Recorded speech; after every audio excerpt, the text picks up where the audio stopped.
All right, I want to get back to the question about consistency with pot and alcohol. But first, your group, Joe, the National Center on Addiction and Substance Abuse, and I think we all agree, no one is for addiction or substance abuse. But yesterday, your group prominently featured here, the Week in Review in the New York Times front page, the title, Less Crime, More Criminals.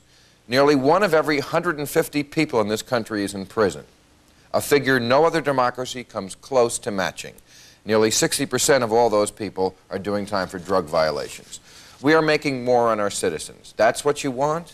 Let me tell you the main point. 80% of the people in prison in this country are there because they violated drug or alcohol laws. #1 crime is drunk driving. That's the point. No, wait a minute. Or they committed murder, rape, assault while they were high on drugs or alcohol, or they're drug addicts or alcoholics. Now, the insane part of this country's policy is we put them in prison, we don't give them any treatment, we don't give them any help. The day they walk out, they're going to go right back, but mostly on cocaine and heroin. And we should treat them as a matter of public safety. But I really think that if we confuse marijuana in there, I don't want to get confused. No, we're not talking about marijuana there. I know, we are. Plenty of people so many of those people in jail are in jail for marijuana. No, David, with all due respect. What was in Rolling Stone? It was something like 600,000 people in 1997 were arrested for marijuana. A lot of arrests. No, but very few people in jail. People populating these prisons are not in jail because they smoked marijuana. They are in jail because they've committed crimes,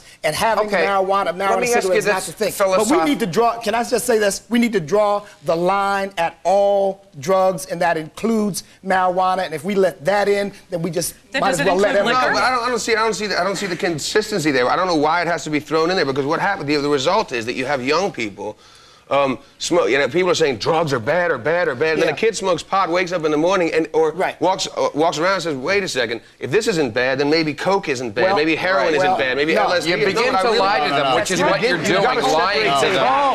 Yes, you are. Tell them it's okay to do marijuana, but stop there, and we know they will. For a kid, it's not okay to do anything. I think, yeah, exactly. And if you explain to kids, if you educate children about drugs rather than just say that's a very of course you want to do that. But that's a very important point. For a kid, none of this stuff is good.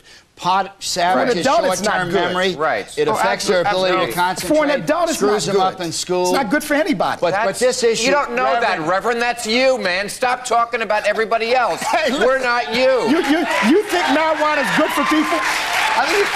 You really think marijuana is good? I don't think it's worse than alcohol, and that's legal. I think I'm a free American citizen. I should be able to decide what's good for me, not you, man. No, I don't want to decide what's good for you. Yes, you are. But I want to decide. I want to play a part in deciding what's good for the country, and I don't believe that marijuana being legal and having people smoke it is fascist good. thinking. Decide what's good for the country based on your personal taste. Don't you think there's certain things that are good for the country? Don't you think there's certain policies we want because they're good for the country? Anytime you want things about the country, you're a fascist? I think that's fascism. I think there's a common ground. One of my biggest heroes, Bob Marley, he had God and he had weed, and he liked both of them, and he thanked God for the weed. Wait a minute, but isn't Bob Marley dead? Yeah, but he didn't die from marijuana. Yeah, so's you. Yeah, but I mean, you want to suggest that one can be into pot and everything else will be fine in life. But if you get rid of marijuana, nothing's ever fine in life, you know. I mean, if you walk down the... It can be a lot better if you're not doing drugs. No, I was just going to say, if you get rid of marijuana, you have to think of what's good for the country and the economy, and if you get rid of marijuana, the whole junk food industry is going to crash. Nobody will order pizza at midnight, it's true. You know, you're legislating your taste. You're imposing your taste on other people. If you say marijuana is okay, isn't that imposing your taste? Is it worse than alcohol? No, but you don't have to have it. No, but people are going to smoke it. Yeah, but people that want to smoke it. And they're going to smoke it around others, and they're going to be impacting others. You can say go to a marijuana bar. Dude, like in Amsterdam. It's a pretty nice place. The fight was burning the crops. Let's take Amsterdam. They've got a terrible problem over it. They're trying to roll it back. They're closing down coffee shops, cut the number in half. But the largest wait a minute, the mixing of the borders now. Don't make jokes like that. Now, it's not a joke. But let's be right on the facts. It's one of my favorite cities in the world. They've closed down half those bars. But in that, number one. Number two, They have a tremendous increase in marijuana use by kids over there. But Their a lot of use them, went up 66%. Yeah, but a lot of the people that are smoking pot, down by a lot of people that are smoking pot in Amsterdam are flying there from America. You know, so no, it's a lot. They have stores. Okay, well, what about England, where heroin is legal, where you can go get your shot every morning? There's no crime. You can walk down the street. You haven't stopped talking yet. Wait a minute. You walk down the street at 3 o'clock in the morning. There's nobody hits you over the head. No one breaks into your house. They're not raping and killing you and taking your money. Maybe an angry Bobby. It's legal. That's not true. It is heroin is not legal in England. 100 doctors are allowed to prescribe it to addicts, and they have more heroin-related crime per capita in heroin than they have here in the United States. When they legalized heroin in Italy, it was a disaster for Italy. When they did that, has the highest rate of heroin addiction in Europe using heroin in record numbers. But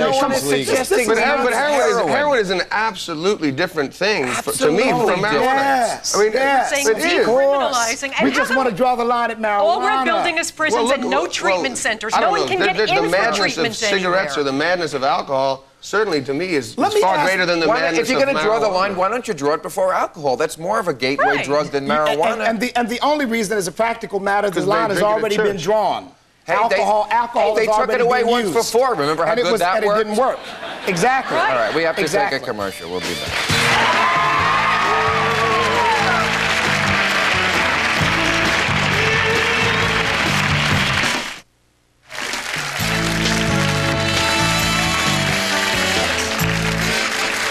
All right, we're talking about the relative merits or demerits of liquor and marijuana. Now, another controversy involving this is the wine labels. The folks who make wine want to put something on the label that says, we encourage you to consult your family doctor about the health effects of wine consumption, because many studies have shown that they are health effects of wine consumption. Too many labels. I mean, everyone knows. I mean, it's a good thing that we all know that drinking red wine is good for you. It's just too many labels. But Dave, they don't know that. People don't know that. Find that out? Grapes is good. Grapes, you know? You'd think that that would be obvious. I agree with you. But Senator Strom Thurmond said he will fight till his dying day, or Tuesday, whatever comes first. Them putting that silly little label that I just read, which encourages people to think. They should just start putting labels. I think they should just over-label everything. I think the wine should say this could be good for you, too much can make you sleep with whoever's left at 4 o'clock in the morning.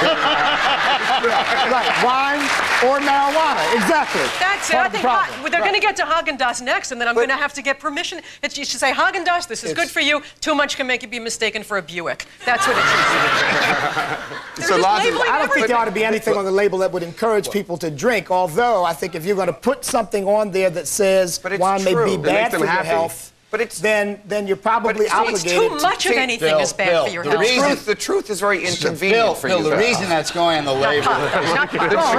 The truth that alcohol could be good for you in certain consumption is an inconvenient truth, isn't it? The reason that's going on the label is because the alcohol industry has so much clout, political money. They've bought their way into that. Everybody knows that. I don't feel it's not to go back to as much of a conspiracy from alcoholic to go back to your favorite smoke. Alcoholic industry. If marijuana were legal, you'd have that industry, and they'd be labeling marijuana as good for your health. Now you may think it is. It's good for your eyes. I don't. Well, they don't do it with cigarettes though, because everybody knows it's just bad. Cigarettes say you will die. We're not saying marijuana. Yeah, that doesn't make a difference. But I don't think. I also don't think that the people that are going to become addicts of alcohol are going to be because they're going, oh, it's good for me. Well, no, of course not.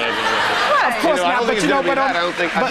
But Dave, on the other hand, you can't suggest that advertising everything else works, and then when it comes to putting warning labels on, oh, well, that's not going to impact anybody. We want to get information. Does it impact cigarettes? I mean, it says you will die a horrible death, and everybody's smoking. Doesn't matter. I haven't disagreed with you that if you're going to put, look, first of all, let me just make something clear, that in spite of what you may think about Christians, the Bible does not say that drinking is a sin. It says drunkenness is a sin.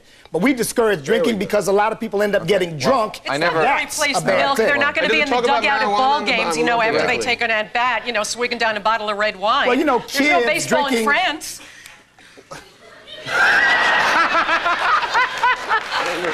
Whatever.